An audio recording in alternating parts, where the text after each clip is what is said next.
Esta mañana vamos a tener a un nuevo predicador. Esta es la primera vez que el hermano Jorge Molina va a compartir la palabra con nosotros. Hay tesoros escondidos en nuestras iglesias, tesoros escondidos, piedras preciosas. Y si Dios nos sigue guiando, cada una de ellas va a tener una oportunidad de poder compartir aquí. Alguien me decía, usted pareciera que con mucha facilidad permite que otras personas prediquen. Ya, es verdad. No tengo un problema como otros, que no soy el único que predica y pobre que alguien se ponga aquí. No. Hay que darle oportunidad a la gente. Y Jorge es un ejemplo de esto. Padre, extiende tu mano, hermano. Vamos a orar por Jorge. Padre Celestial, Señor, te doy muchísimas gracias por la vida de Jorge. Gracias por todo lo que tú has invertido en la vida de Jorge, desde que él entregó su vida a ti, Señor. Gracias por las circunstancias que él ha vivido, las buenas y las no tan buenas. Gracias por tenerlo aquí en nuestra iglesia y te ruego que tú lo uses de manera poderosa para hablarnos esta mañana lo que tú le has compartido a Jorge que debe decir. En el nombre del Señor Jesús. Amén. Amén. Amén. ¿Me escuchan, hermanos? Buenos días. Mi nombre es Jorge.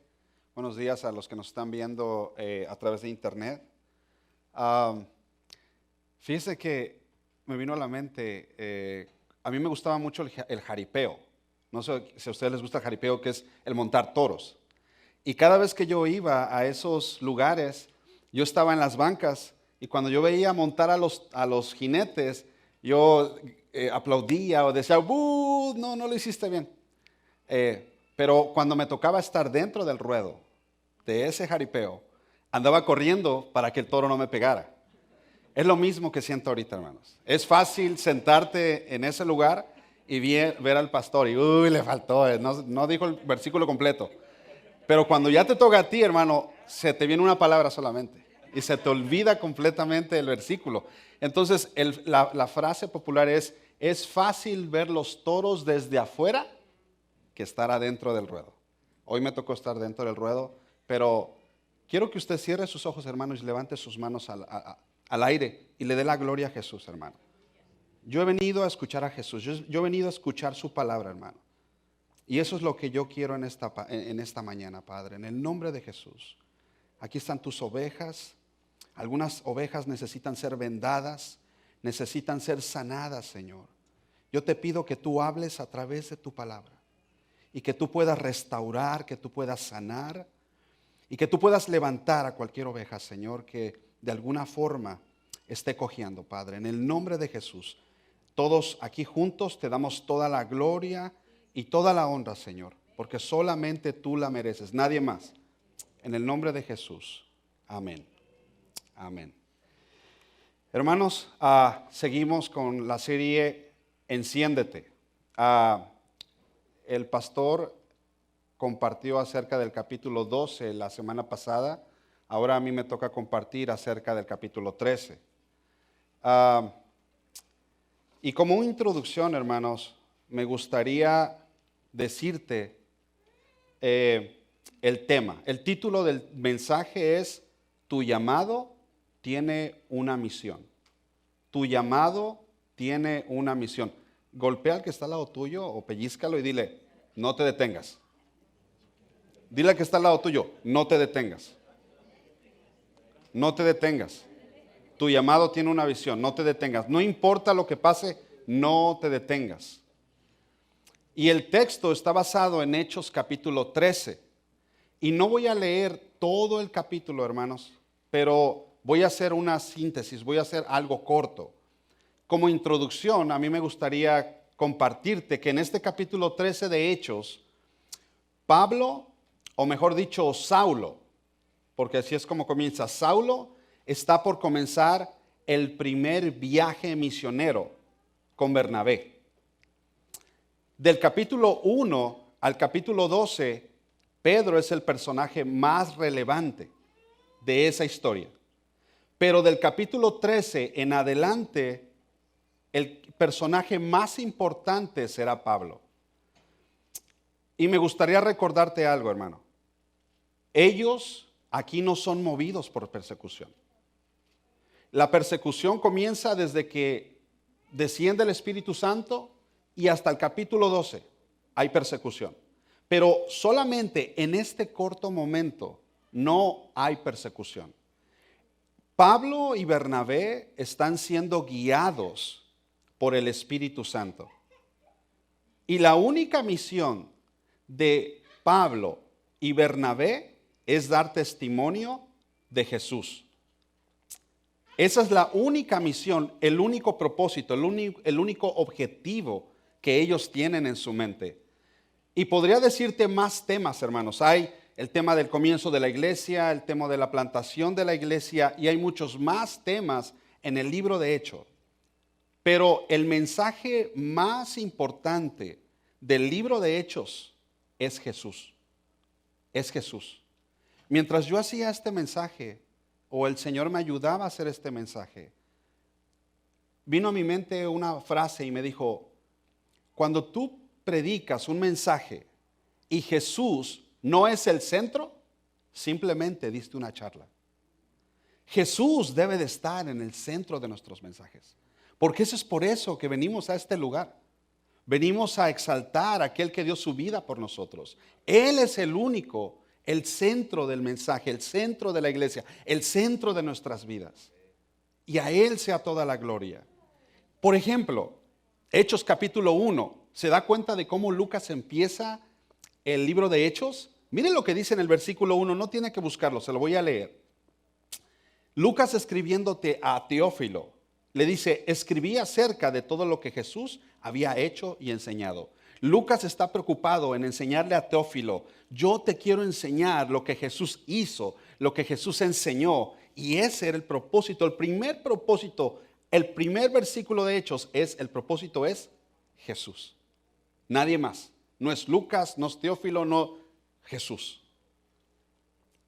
En el mensaje de Pedro, en el primer discurso de Pedro, en el capítulo 2, versículo 36, cuando es sanado un hombre y Pedro está predicando, y Pedro dice con estas palabras que este mismo Jesús a quien ustedes crucificaron, Dios lo ha hecho Señor y Mesías.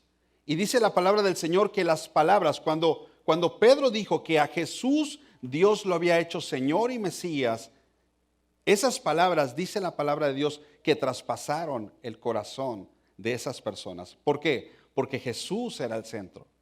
Jesús era el centro.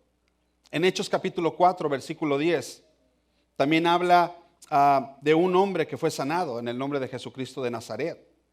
Y otra vez Pedro vuelve a levantar a Jesús en alto. Jesús es el mensaje central del libro de Hechos. Y Jesús mismo en el libro de Juan capítulo 3, versículo 14, dijo estas palabras. Jesús. Y dijo: y así como Moisés levantó la serpiente en el desierto, así también el Hijo del Hombre tiene que ser levantado. Si usted levanta a Jesús, hermano, las almas van a reconocer que solamente en Él hay salvación. En ninguno más. Jesús es el mensaje central de Jesús, de Hechos. Y Él debe ser exaltado. Ahora, aunque vamos a estar hablando un poco del capítulo 13 de Hechos, hay un versículo clave en el libro de Hechos. Y está en el capítulo 1, versículo 8. Y me gustaría explicarte una vez más que Jesús está dando estas palabras. Jesús está hablando esta promesa que iba a acontecer tiempo después. Mire lo que dice el versículo 8 del capítulo 1 de Hechos. Dice: pero cuando el Espíritu Santo venga sobre ustedes, recibirán poder y saldrán a dar testimonio de mí en Jerusalén, en toda la región de Judea y de Samaria, y hasta en las partes más lejanas de la tierra. En este capítulo 13 se está desarrollando más hasta las partes más lejanas de la tierra. Pablo y Bernabé salen. Y quiero recordarte esto. Esta misión que estos dos hombres hicieron guiados por el Espíritu Santo, te alcanzó a ti, me alcanzó a mí. La pregunta de esto es, a través de tu misión, ¿a quién estás tú alcanzando? No te detengas, dilo otra vez, no te detengas, no te detengas, no te detengas. Y me gustaría enseñarte una imagen para que tengas una idea de dónde se estaba desarrollando este mensaje, este texto, el contexto geográfico. Si usted puede ver, déjame ver que no me sirve el se me apagó, no sé qué le pasó, pero bueno, usted puede ver que dice Jerusalén, Samaria y Séneca. Y no me sirve no sé por qué, déjame entender, tal vez tengo que, no sé qué le pasa. Pero bueno, entonces, donde usted ve que dice Siria, usted ve donde dice Siria, ahí arribita estaba Antioquía de Siria. Ahora, esa área fue donde se estaban desarrollando todos los eventos. Le voy a mostrar otra fotografía. Y otra vez no me sirve mi láser. Pero lo que quería enseñarte es que esas situaciones se estaban desarrollando en lo que ahora nosotros conocemos como Turquía, como Siria. Por eso es que puse ese mapa. No lo puedo señalar otra vez porque mi no sirve, pero bueno. Pasamos entonces a la siguiente. Esa figura te muestra los diferentes viajes de Pablo. Y el primer viaje de Pablo fue la línea roja que tú ves con las flechitas, y donde está la figura roja como un globito, esa era como la matriz, el lugar fundamental de donde salía Pablo a todas sus misiones. Y es por eso que yo quería enseñártela, para que tú sepas en dónde se estaba desarrollando esto. Nos regresamos otra vez. Enciéndete aquí. Ahora, hermanos, entonces, el Señor Jesucristo estaba obrando a través del Espíritu Santo en los apóstoles del capítulo 1 al capítulo 7 en Jerusalén. Eso es lo primero. Acuérdense que Jesús dijo Jerusalén, Judea y Samaria y hasta lo último de la tierra. En Judea y Samaria del capítulo 8 al capítulo 12 y del capítulo 13 al capítulo 28 hasta lo último de la tierra. Entonces, aquí Pablo, vuelvo a recalcar, Pablo comienza hasta lo último de la tierra. Empieza a salir afuera. Y la división del capítulo 13, que es donde vamos a entrar ahorita, es interesante. Porque tan solo del versículo 1 al versículo 3 del capítulo 13 de Hechos hay algo interesante. Y voy a leer ciertos versículos. Si usted tiene su Biblia en teléfono o en su libro, lo puede abrir. Hechos capítulo 13, versículo 1 al versículo 3, dice: había entonces en la iglesia que estaba en Antioquía profetas y maestros: Bernabé, Simón, el que se llamaba Níger, Lucio de Cirene, Manaén, el que se había criado junto con Herodes el tetrarca, y Saulo. Ministrando estos al Señor y ayunando, dijo el Espíritu Santo: apartadme a Bernabé y a Saulo para la obra a que los he llamado. Entonces, habiendo ayunado y orado, les impusieron las manos y les despidieron. Aquí vemos cómo el Señor escogió a 5 diferentes personas. Y vamos a analizar un poquito la personalidad de cada estas 5 personas diferentes, porque son diferentes caracteres. Por ejemplo, Bernabé. Bernabé es el mismo personaje que aparece en el libro de Hechos capítulo 4. Se llamaba José, pero los apóstoles le cambian el nombre a Bernabé, que significa hijo de consolación, porque su carácter, hermano, era como amoroso, era como compasivo, era como más entendible con las personas. Y lo vamos a ver más adelante el por qué. Bernabé era de Chipre, era un levita, él pertenecía al sacerdocio levita. Y imagínese, un judío ortodoxo, criado en lo más estricto de la ley, es atraído a Jesucristo y a tomar por basura todo lo que tenía de ritos y etcétera, etcétera, es traído a los pies del Señor, a comenzar desde cero. Ese fue Bernabé. Simón el Níger. Esta palabra Níger significa negro. Yo cuando lo leí en la nueva traducción viviente y vi esa palabra así, yo la quise pronunciar en inglés. Yo dije, oye, espérame tantito, hasta racismo hay aquí. No. El significado es simplemente alguien de tez oscura. Se cree que él era de Cirene, lo que vimos en el mapa, que ahorita lo que vendría siendo Libia. ¿Ok? Y este Simón el Níger no es seguro, no es 100% comprobado, pero muchos eruditos que conocen más la palabra de Dios creen que este Simón el Níger es el mismo Marcos de capítulo 15, versículo 21. ¿Se acuerdan que cuando Jesús iba a su camino hacia el Gólgota e iba cargando su cruz, pasaba, la Biblia dice, y pasaba de casualidad a alguien llamado Simón de Cirene? ¿Se acuerdan de ese capítulo? El padre de Alejandro y Rufo a que llevara la cruz de Jesús. O sea, que hicieron cargar a ese hombre la cruz de Jesús. Ahora, ¿por qué dice padre de Alejandro y de Rufo? Bueno, precisamente porque posiblemente Marcos conocía a estos dos personajes. Y en el último capítulo de Romanos, Pablo manda un saludo a Rufo. Entonces, había una conexión que ellos tenían. Y es por eso que usted escucha este tipo de nombres. Digo, oye, ¿por qué está metiendo si ya no se escucha más de ellos? Bueno, porque había una conexión. Es como el pastor, cuando se iba de misiones, él tenía conexiones.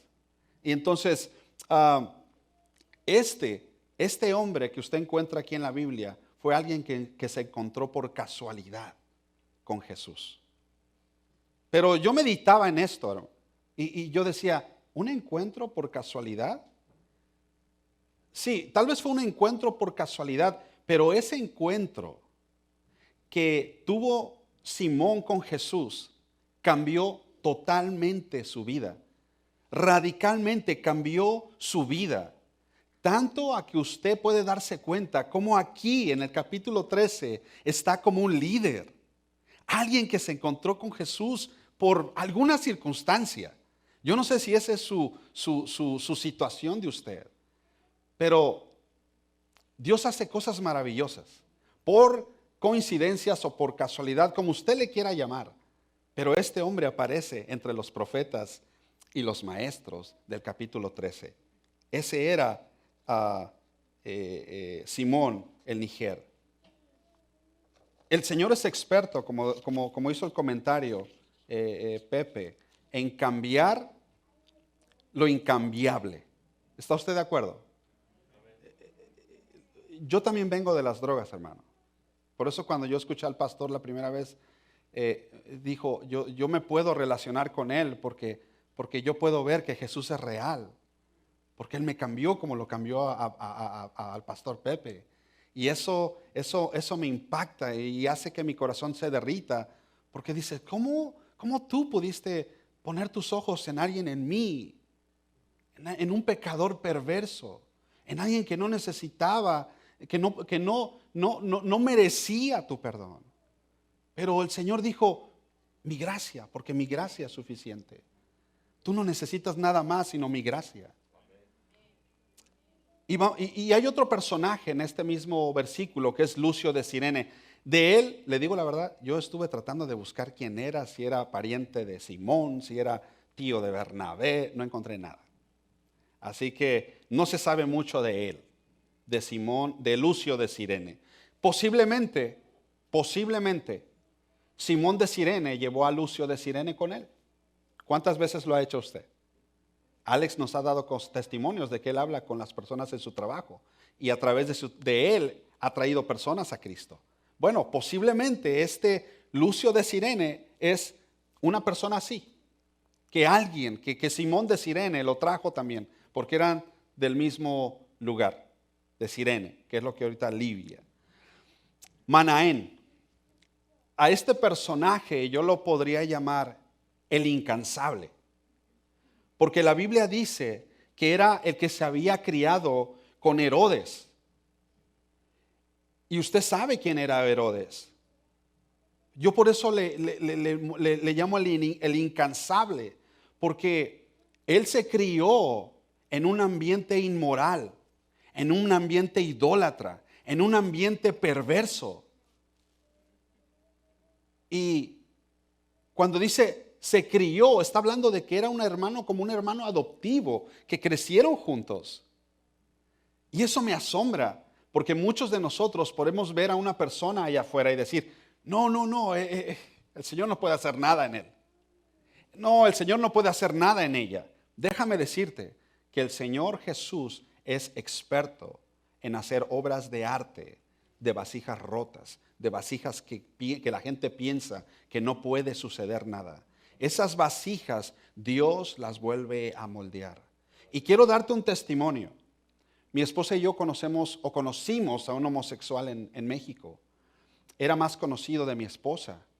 Y hace como un mes o hace un poquito más, mi esposa me dice, ¿te acuerdas de esta persona? Y le digo, sí. Bueno, recibió a Cristo. Y yo dije, wow, gloria a Dios, hermano. Ese momento yo me arrodillé, yo lloraba de emoción porque yo decía, lo que tú haces. Bueno, estoy comparando a Manaén con este hombre que era homosexual. Un hombre que tal vez tú creías que no había solución. Un hombre que tal vez tú creías que no había circunstancia para que fuera salvo o fuera regenerado o rescatado. Este hombre recibió al Señor. El Señor lo rescató. Ahora anda predicando a Cristo. Es hermoso lo que el Señor hace. Entonces Dios tiene el poder para cambiar al religioso legalista, pero también al pecador más perverso. ¿Por qué digo esto? Porque el último personaje que está en su lista de aquí, de esos 5 hombres, ¿sabe quién es? Saulo. Saulo, un religioso legalista. A ese mismo religioso legalista, el Señor lo cambió. Tuvo un encuentro con él. Y esa es la estructura o el mensaje del versículo 1 al versículo 3. Pero del versículo 4 al versículo 12, Pablo y Bernabé, guiados por el Espíritu Santo, van a Chipre, de donde era Bernabé. Y lo más interesante de esto es que en su primer viaje tienen la primera oposición o la primera resistencia con un hombre llamado Barjesús. La palabra Barjesús significa hijo de Jesús, pero era una contradicción, porque sus obras no estaban reflejando las obras de un hijo de Jesús. Es por eso que Pablo, bien enojado, le dice, el procónsul Sergio Paulo deseaba oír la palabra de Dios, pero le resistía Elimas, que es el mismo Barjesús. Elimas el mago. Entonces en este momento Pablo enojado, quito lo enojado, porque la palabra de Dios dice que estaba Pablo lleno del Espíritu Santo.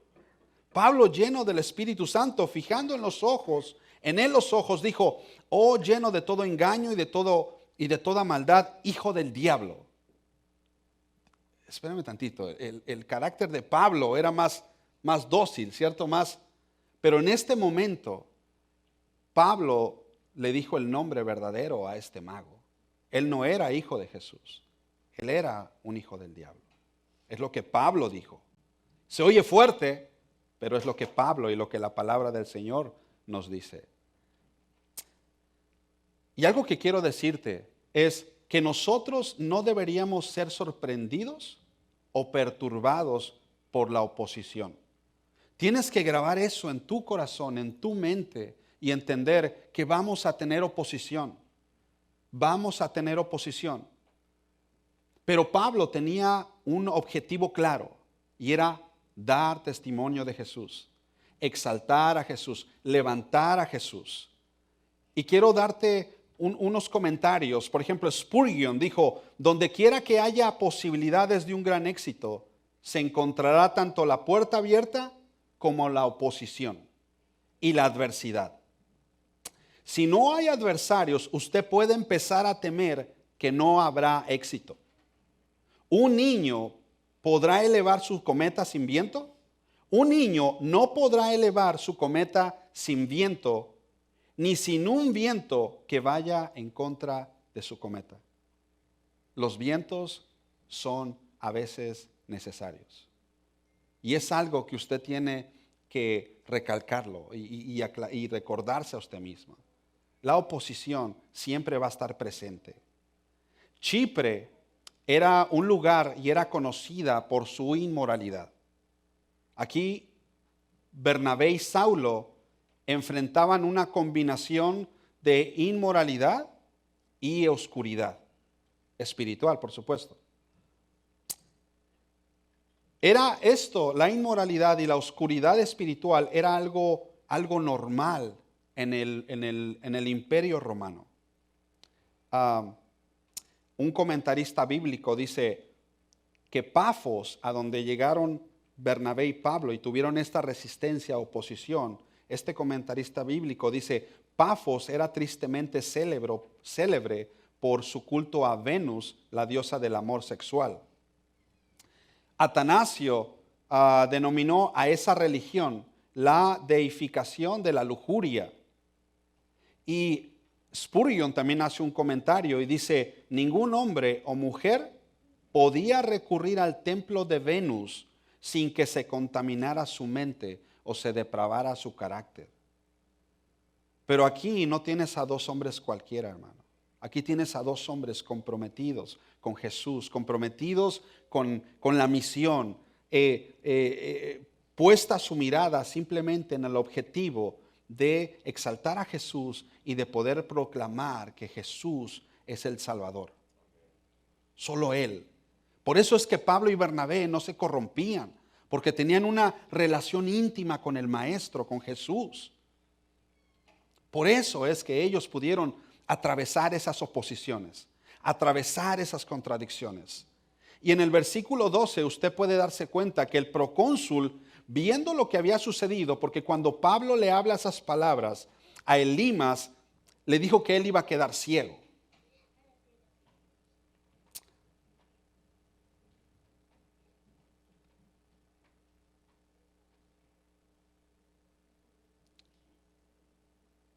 Se cree que hay unas inscripciones que se dice que este hombre, Sergio Paulo, él y su familia recibieron a Cristo y todos se hicieron cristianos, toda su familia.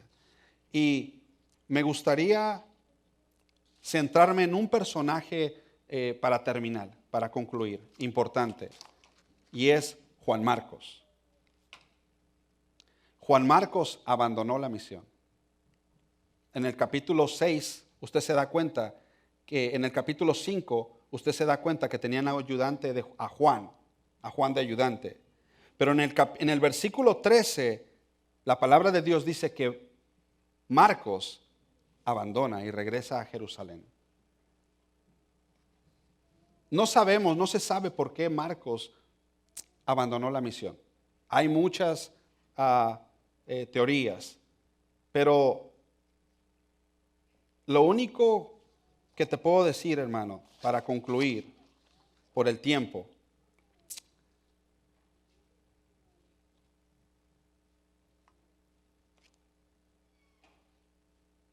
es que Marcos abandona la misión.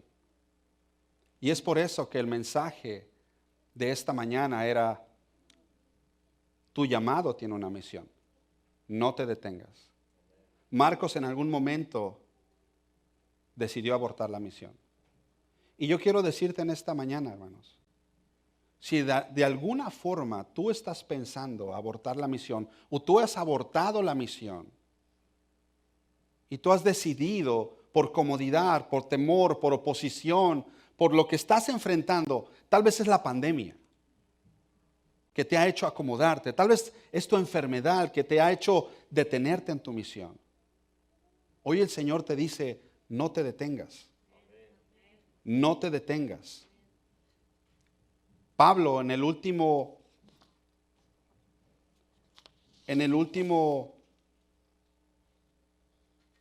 capítulo de Timoteo,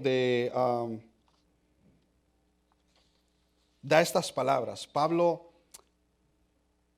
llama y le dice que traigan a Marcos porque le es necesario para el ministerio. Y yo quiero que eso lo grabes en tu corazón y en tu mente, hermano. Dios te necesita. Dios te necesita para el ministerio.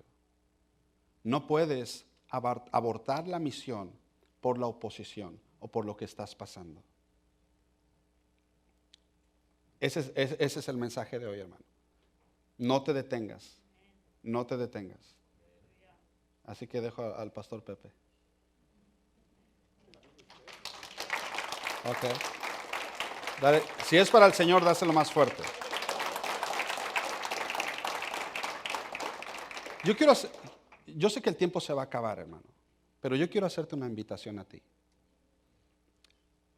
Si tú estás pasando una situación difícil, la Biblia habla de que estos hombres oraron por Pablo y por Bernabé. Si tú estás pasando por una situación difícil y te ha hecho detenerte en tu misión, detenerte en tu llamado, la pandemia, el estrés, lo que tú quieras llamarle, si ese es tu caso en esta mañana, permítenos orar por ti. No te vayas de este lugar, no salgas de la misma manera. Y hay una presencia de Dios hermosa. Si tú estás pasando una situación difícil, ven al altar, hermano. Permite que el pastor y los líderes oren por ti. Y si vas a comenzar una misión y necesitas que oren por ti, hoy es el día en la que tú puedes salir refrescado con una llenura del Espíritu Santo, en la cual el Señor pueda refrescarte y pueda restaurarte. Para terminar, me gustaría que hiciéramos este canto, Yeshua. Simplemente cierra tus ojos ahí donde tú estás. Cuando Bartimeo en el capítulo 10 de Marcos iba pasando, él escuchó que Jesús pasaba caminando. Y la única palabra que Bartimeo decía era Jesús. Y volvía a gritar una vez más y decía Jesús. ¿Sabe por qué él gritaba así? Porque él quería recobrar la vista. Él quería ser restaurado. Y cuando Jesús se le acercó a él, le dijo: ¿y qué quieres que te haga? Y Bartimeo le dijo: quiero recobrar mi vista. Quiero recobrar mi vista. Si de alguna manera tú estás aquí, déjame decirte que Jesús puede restaurarte.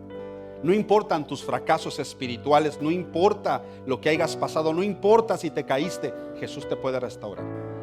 Ven al altar si tú necesitas oración. Padre, en el nombre de Jesús te damos toda la gloria y toda la honra. Gracias, gracias, Señor. Gracias por tu presencia. Gracias. Gracias. Jesús te está llamando. Si necesitas restauración, Jesús te está llamando.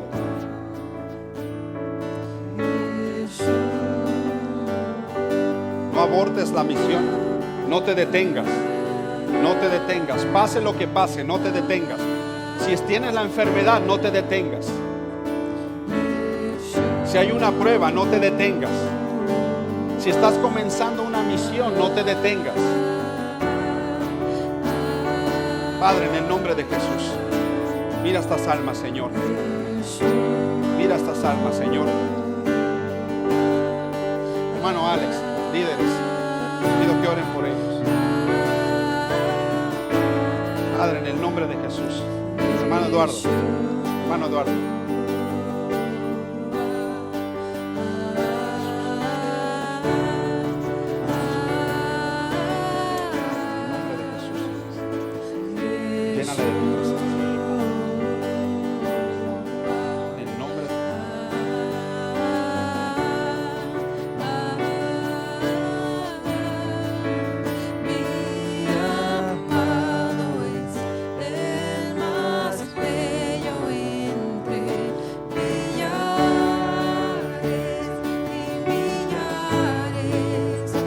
Mi amado es el más bello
Amén. Gloria al Señor. Gracias, Jorge. Gracias, hermano. Muchas gracias. Hermanos, que la paz, la bendición del Señor esté sobre todos ustedes. Que tengan una excelente semana. Dios les bendiga. Y esperen lo que el Señor va a hacer. Confíen en lo que el Señor va a hacer. Él es todopoderoso. Todopoderoso. Señor les bendiga. Tengan una excelente semana.